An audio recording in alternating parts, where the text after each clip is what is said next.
প্রথম আরম্ভ হয়েছিল বাবা যখন প্রাইমারি স্কুলে পড়তো, মানে একদম 7-8 বছর বয়স। তখন দীনেশ গুপ্ত বাবাদের পাড়া প্রতিবেশী ছিল।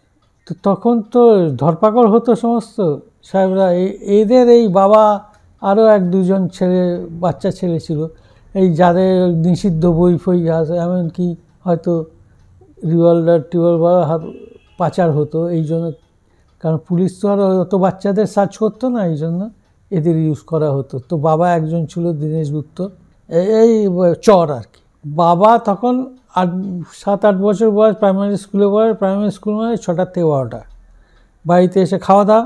বাবার মা বাবা দুজনেই চাকরি করতো। মা বেঙ্গল বোর্ডে, এডুকেশন বোর্ডে কাজ করতেন, আর বাবা ওই ঢাকার নবাব এস্টেটে কাজ করতেন। তো বেরিয়ে যেত। তো একজন খুড়িমা, একজন মানে কাকিমা ছিলেন, তিনি থাকতেন। ওই বাবা ওই বেরিয়ে গিয়ে এর পেয়ারা চুরি, তার আম চুরি এইসব করতো। তো ওখান থেকে দীনেশ গুপ্ত পিক আপ করে বলে যে তুই তো যেহেতু এই বাড়ির ছেলে, একটু মানে লেখাপড়া জানা বাড়ির ছেলে, তো বাবাকে পিক আপ করে সদরঘাট বলে একটা জায়গা ছিল, যেখানে লঞ্চে করে এসে সব, আগে তো জলপথে হতো বেশিরভাগ ঢাকা শহরে বলতে গেলে, ওখানে গঙ্গা, ওখানে বুড়িগঙ্গার এখানে। তো কোন সাহেব নামলো, কোন বাড়িতে উঠলো, কোন সাহেব কোন বাড়ির থেকে এসে লঞ্চে উঠছে, এইসব খবরগুলো নেওয়ার জন্য বাবা এই সব ঢাকার এইসব ঘোড়া গাড়িওয়ালাদের সঙ্গে মিশত, আর তাদের পাশে বসে দেখে তো কোন বাড়ি থেকে যাচ্ছে আর কি। এইটা কাজ ছিল বাবা। ওই অনুশীলন পার্টিতে যোগ দিয়েছিল বাবা 15 বছর। তো এই যে বলছিলাম, সুশীল মজুমদারের মা হেমপ্রভা মজুমদার রাজনীতি করতেন। তো বাবা তার হয়ে ইলেকশন খেটেছিলেন। মানে শাঁখারীপাড়ায় তখন একটা বিরাট একটা দল ছিল যে এইসব কাজের সঙ্গে যুক্ত ছিল। বাবা প্রায় 15 বছর বয়সে তাদের নেতা বসেছিল আর কি। তো সেই তখন থেকেই বাবা হয়তো, মানে দীনেশ গুপ্ত যাওয়ার পরে কিছুদিন বাবার অ্যাক্টিভিটি কমে গেছিলো। তারপরে আবার ওই 15-16 হেমপ্রভা মজুমদার সুশীল মজুমদারের মা। সুশীল মজুমদারের আরেকটা চেনাশোনার ব্যাপার হচ্ছে এটাও, ইংরেজদের চোটে চলে আসা, মানে ওইখানে একজন ঢাকা শহরে একজন ইনফর্মার, ওখানে তাকে মারা হয়েছিল।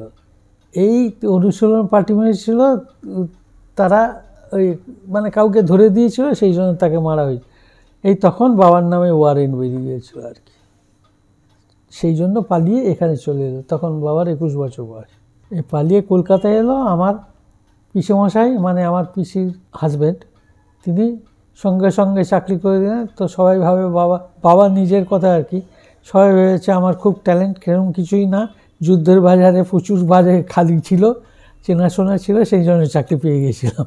18 বছর বয়সেই বাবা ঢুকে গেছিল ঢাকা রেডিওতে। ঢাকা রেডিওতে বাবা তখন কবিতা আবৃত্তি হতো। তো এই কাজী নজরুল, জসিমউদ্দিন, তারপরে মোহিতলাল মজুমদার, এইসব কবিতা আবৃত্তি করতেন বাবা। ওখান থেকে যখন 41 সালে চলে এলেন, তখন বাবা কলকাতা রেডিওয় চান্স পেয়ে গেলেন আর কি, যেহেতু ঢাকা রেডিওর রেফারেন্স আর কি। তো ওই কলকাতা রেডিও করতেন, আর ওই থিয়েটার মহলে প্রচুর থিয়েটার করতেন। আর এতে বাবা যে অফিসে কাজ করতেন সেটা হচ্ছে আয়রন অ্যান্ড স্টিল কন্ট্রোল, মানে যারা স্টিলের কোটা পারমিট দিত আর কি, হোল ইন্ডিয়ার খুব ইম্পর্টেন্ট জায়গা ছিল এটা। তো ওখানে কাজ করতেন। সুতরাং প্রচুর গ্যাস মারত লোক, বড় বড় যারা পরবর্তী জীবনে বিলিয়ে, এখন যেরকম মাহিন্দ্র, তখন ওখানে জেসি মাহিন্দ্র ওখানে চাকরি করত, আয়রন অ্যান্ড স্টিল। থাপার আসছেন। তারপরে আমি একবার, আমার দাদা বড়দা আর কি, সে পিস্তত বড় পিসির ছেলে, সে কাপাডিয়া ইন্ডাস্ট্রি বম্বেতে চাকরি করতো। সেই যখন রিটায়ার করে আসছে, আমি তার সঙ্গে গেছি।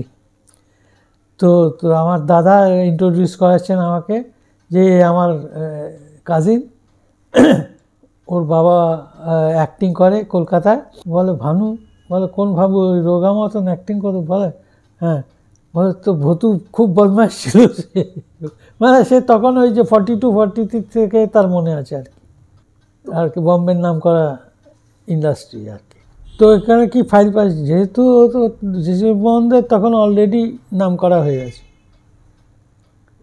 তো এরকম কি একটা ফাইল পাস করা, তো বাবা সেটাই দেরি করছে। আর যেহেতু একটু এরা এই টোনে কথা বলছে, বাবা ওগুলো ভীষণ অপছন্দ করতো, ইচ্ছে করে বাবা দেরি করছে। আর সে বুঝে গেছে, সে টেবিলের উপর পা তুলে দিয়েছে, তো বাবা হঠাৎ বলে এরকম পাটা। আর জেসি মোহনদের তখন অলমোস্ট ডিরেক্টরের মতন তখন ওখানকার, গিয়ে হ্যামিল্টন সাহেবকে বলেছে। তো হ্যামিল্টন সাহেব জিজ্ঞেসে, তুমি মহিন্দরকে কেন এরকম ইয়ে করেছো? বলে আমার পায়ের এখানে টেবিলের উপর পা তুলে দিয়েছে। এখন হ্যামিল্টন সাহেবের সঙ্গে বাবা, তখন হ্যামিল্টন সাহেব বলে না, তুমি উচিত হয়নি টেবিলের উপর পা, এই আর কি। বাবা কলকাতায় এসেছিলেন ঢাকাতে 1941।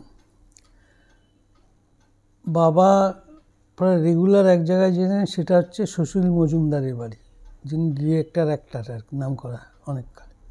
সুশীল মজুমদারের বাবা আমার দাদু ক্লাসমেট ছিলেন, সুতরাং এদের ঢাকার থেকেই চিনতেন আর কি।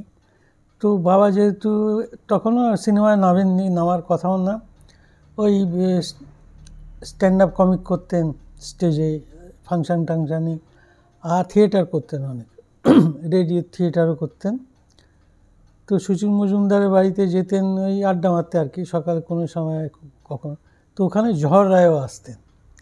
ঝড় রায় আসতেন কারণ সুশীল মজুমদারের স্ত্রী আরতি মজুমদার পাটনার লোক, আর জহর কাকাও পাটনার লোক। তো ওখানেই জহর কাকা আর বাবা দুজনেই অনেক ঘন ঘনই যেতেন, কিন্তু ওই 41 থেকে 47 অবধি কাউকেই চান্স দেওয়া হয়নি, কারণ নৃপতি চ্যাটার্জি হয়েছিল। নৃপতি চ্যাটার্জি ছিলেন সুশীল মজুমদারের হাউস কমেডিয়ান আর কি। তো ওখানে জহর কাকার অনেক গুণ ছিল, যেরকম খুব চার্লি চ্যাপলিনের নকল করে ডায়লগ বলতে পারতেন, নাচ জানতেন, গানও কিছু কিছু জানতেন। তো ওই চার্লি চ্যাপলিনের কমিক করে দেখাতেন ওখানে জহর কাকা। তো জহর কাকার সঙ্গে আর বাবাও জানতেন যে জহর কাকা ফিল্মের চান্সের জন্য তখন নর্থের দিকে চিরকালই থাকতেন জহর কাকা, অদূর থেকে টালিগঞ্জে আসে ওই চাকরির খোঁজে আর কি, চান্সের খোঁজে। তো ওই প্রথম চেনা, তারপরে আস্তে আস্তে এক একজন, যেমন জহর কাকা প্রথমে অর্ধেন্দু মুখার্জির ছবিতে চান্স পেল, ওদের ওই বিহার কানেকশান আর কি, এ পাটনার অর্ধেন্দু মুখার্জি ভাগলপুর, এরকম আর কি, এইসব ব্যাপারগুলো কাজ হয় তখন। আর বাবা চান্স পেলেন, বাবাকে জীবন দত্ত বলে একজন প্রডিউসার ছিলেন, উনি আবার অ্যাক্টিভিস্টও ছিলেন, ঢাকার থেকে চিনতেন। তো বাবা পাড়ার নাটক, অফিস নাটক, নানা রকম নাটক করতেন আর কি। তো এদেরকে জীবন দত্ত বলছি, আচ্ছা বিভূতি চক্রবর্তী বলে একজন ক্যামেরাম্যান ছিলেন, তিনি ডিরেকশান দিচ্ছেন। উনি বিভূতি চক্রবর্তী বোধহয় প্রমথেশ বড়ুয়ার অ্যাসিস্ট্যান্ট ছিলেন। তো বাবার তখন 29 ইঞ্চি বুকের ছাতি, ভীষণ রোগা, খ্যাংলাকাঠির উপরে আলুর দম বলা হতো বাবাকে। তো একটা দুর্ভিক্ষ পীড়িত চরিত্র ছিল। সেই বিভূতি চক্রবর্তী প্রথম জাগরণ বলে ছবিতে বাবাকে চান্স দেন। সেইটা বাবার বিয়ের ওই 5 দিনে ওই যে শ্বশুরবাড়িতে যায়, কি বলে দিরাগমন নাকি, ওই দিনে আর কি প্রথম এই বাবারও স্টার্ট হলো। জহরকার প্রায় একই সময়, ওই 46-47 সালে দুজনেরই সিনেমার ডেবিউ অ্যাক্টিং ওই আরম্ভ হলো আর কি। 74 পর পবিত্র মিত্র, সে বাবার পুরনো ঢাকাতে, পবিত্র মিত্রর বাবা ভাওয়াল কেসের উকিল ছিল। তো উনি অনেক লিরিক্সিস্ট আর কি মেনলি, কিন্তু পবিত্র মিত্র হচ্ছে HMV তো একমাত্র কোম্পানি ছিল। পবিত্র মিত্র ঠিক করবে কে লিখবে, কে সুর দেবে, কে গাইবে, এরকম। তো এই পবিত্র মিত্র নিজে একটা কমিক স্কেচ লিখে, সিনেমা বিভ্রাট, বাবা, সাবিত্রী চ্যাটার্জি আর পবিত্র মিত্র নিজে, এই প্রথম বেরোলো 54 সালে বোধহয়। ওই তারপর থেকে যতদিন বাবা বেঁচে ছিল প্রায় 30খানা রেকর্ড বেরিয়েছিল, প্রত্যেক পুজোয় বেরোতো একটা করে। সবচেয়ে হিট আমার মনে হয় টেলিফোন বিভ্রাট হয়েছে, আর নবরামায়ণ। টেলিফোন বিভ্রাট ছিল সে বাবার আরেক আইকন তুলসী লাহিড়ী বলে কমেডিয়ান ছিল, তিনি কিন্তু ভার্সেটাইল জিনিয়াস ছিলেন। তুলসী লাহিড়ী নাটক লিখতেন, লিরিসিস্ট ছিলেন, গানের সুর দিতে পারতেন। উনি কমলা ঝরিয়া ওনার স্ত্রী ছিলেন, যে গায়িকা কমলা ঝরিয়া। তো এই তুলসী লাহিড়ী এই নাটকটা আর এই স্কেচটা প্রথম করেছে। বাবা কিন্তু লোক ভুলে গেছিল, কারণ অনেক দিন আগে, উনি 40-এর দশকে করেছিল কি তারও আগে। তো ওইটা বাবা রিমেক করেছিলেন আর কি, টেলিফোন বিভ্রাটটা। আর নবরামায়ণটাও ওই রামায়ণের ওপর স্যাটায়ার আর কি, সেটাও খুব চলেছিল। সবগুলোই চলতো বাবার, খুবই। বাবার হয়তো 3-4 মানে সেলের দিক থেকে 3-4 নম্বর সব সময়, মানে গানের সঙ্গে হেমন্ত মুখার্জি, সন্ধ্যা মুখার্জি, এদের পরেই বাবার সেল হতো। তুলসী চক্রবর্তীর সোর্স হচ্ছে বাবার একটা ওই যে পুরনোর সঙ্গে নতুন, এই পুরনো গপ্প সমস্ত, তুলসীদা এইটা বলুন তো কীরকম ছিল, কীরকম ছিল। আর তুলসী চক্রবর্তী তো পুরনো সহজ। তো তুলসী চক্রবর্তীর একটা ঘটনা বাবার খুব ভালো, মানে তখন তুলসী চক্রবর্তী ওই থিয়েটার পার্টিতে, থিয়েটার যত হতো ওই উইংসের পাশে, উনি তো লেখাপড়া বেশি সেখানে তো ওরকম হারমোনিয়াম ফারমোনিয়াম হয়তো তবলা বাজাতো বা খঞ্জনি বাজাতো বা কিছু এরকম কিছু করতো। তো কুসুম কুমারী না কার, রাজিয়া না এরকম কোনো একটা থিয়েটার হচ্ছে। তো তুলসী চক্রবর্তী তখন বোধ হয় 12-15 বছর, 16 বছর, 15-16 হবে।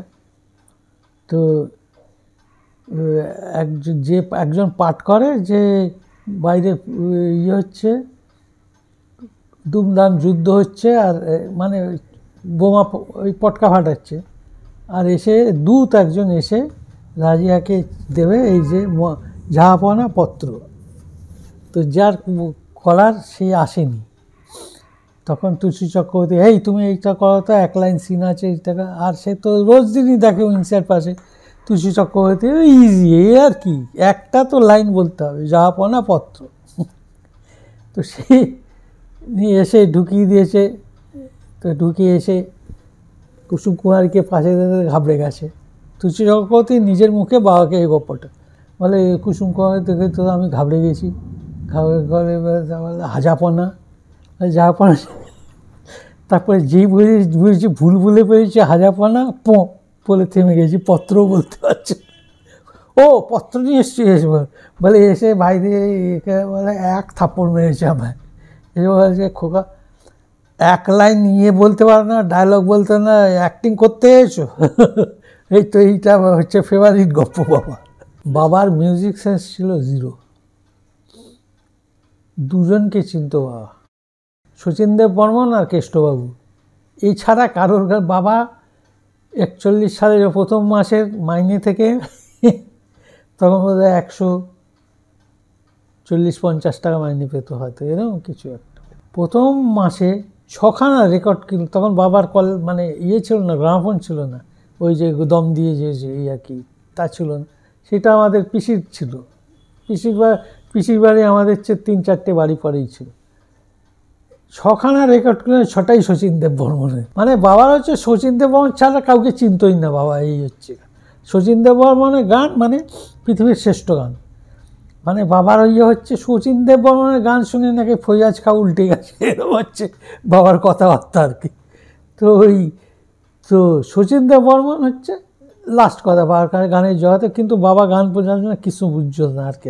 ওই খেলা শচীনদেব বর্মন আর ইস্ট বেঙ্গল, শচীনদেব বর্মন, সুরসাগর হিমাংশু দত্ত আর আমাদের মেলোডির মালিক সুশীল দে, এরা 3জন একসঙ্গে বেশিরভাগ খেলা দেখত।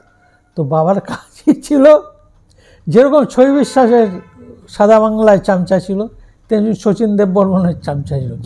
বাবার কাজ ছিল হাফ টাইমে, ইন্টারভেল, হাফ টাইমে যখন আর কি খেলা হয়, তখন হচ্ছে 1 ঠোঙা চিনেবাদাম, ভীষণ ভালোবাসত শচীনদেব, 1টি সিগারেট এবং 1টি পান গিয়ে শচীনদেব বর্মনকে বাবা অত্যন্ত খুশি হয়ে রোজ দিয়ে আসতো। বাবা এত ব্যস্ত ছিল না, সম্পর্ক মানে হার্ডলি বাবাকে লাস্ট 10 ইয়ার্স বাবাকে ভালোভাবে দেখেছি আর কি। তার আগে এত বেশি, কারণ বাবার তো নানা রকম record, theatre, stand up comic ফাংশানে, তারপরে শুটিং আছে, সুতরাং সব রকমই বাবা করছে এই সব। মানে বাবা প্রথম দিকে তো প্রথম 10 বছর এত, মানে বাবাকে আমার মনে এতই কাজ করতো বাবা। তারপরে একটু রেস্ট্রিক্ট করে দিয়েছিল, কারণ বাবা একটা হয়েছিল এরকম আমি নেব না, 4 দিনের শুটিং করা ছবি নেব না, এরকম আর কি করে দিয়েছিল। সেই জন্য একটু বাবাকে তাও কমে গেছিল সংখ্যা, আর রেটটাও বাড়িয়ে দিয়েছিল এই জন্য, নইলে বাবাকে দেখাই যেত না এত বেশি। ওই সকালে আমরা ঘুমোবার, ঘুম থেকে ওঠার আগে বাবা বেরিয়ে যেত, আর আমরা ঘুমিয়ে পড়ার পরে এসতো, সুতরাং মুখই দেখতে পারতাম না বাবা বেশিরভাগ। আমার একটা খুব ভালো পছন্দের একটা ঘটনা হয়েছিল, যেটা মনে করলে এখনও খুব গর্ব অনুভব হয় আমার। সেটা হয়েছে, বাবা এই যে পুজোর সময় ভাসানের নাচে একদম পছন্দ করতো না বাবা। তো 1963-64 সাল হবে, আমাদের ভাসানে সব ঢাকের সঙ্গে নাচতে নাচতে আমিও এলভিস প্রেসলির ছবি দেখে নাচতে শিখেছি আর কি। তো সব খুব নাচতে নাচতে লেক মার্কেটের থেকে কোন বন্ধু বাবাকে বলে, ভানু তোর ছেলে হেভি নাচছে। তো বাবা, আমি যখন ফিরছি, মানে ফিরে এই গঙ্গায় তো ভাসান হবে ওখান থেকে, তো দেখি আমাদের পাড়ার মোড়ে দাঁড়িয়ে আছে, পাশের গলির মোড়ে, আমায় ডাকছে। তো আমি চলে গেছি, আমার বন্ধুরা তো নাচতে নাচতে, আমি চলে গেছি। বাবার হাতে দেখি একটা হ্যাঙ্গার ছিল, সেটা মারতে মারতে বাড়িতে নিয়ে এলো। হ্যাঙ্গার পেটা দেবে, এইটা আমার খুব মনে আছে, যে কেন নেচেছি ভাসানে। তারপর থেকে আর ভাসানে কোনো দিন যায়নি।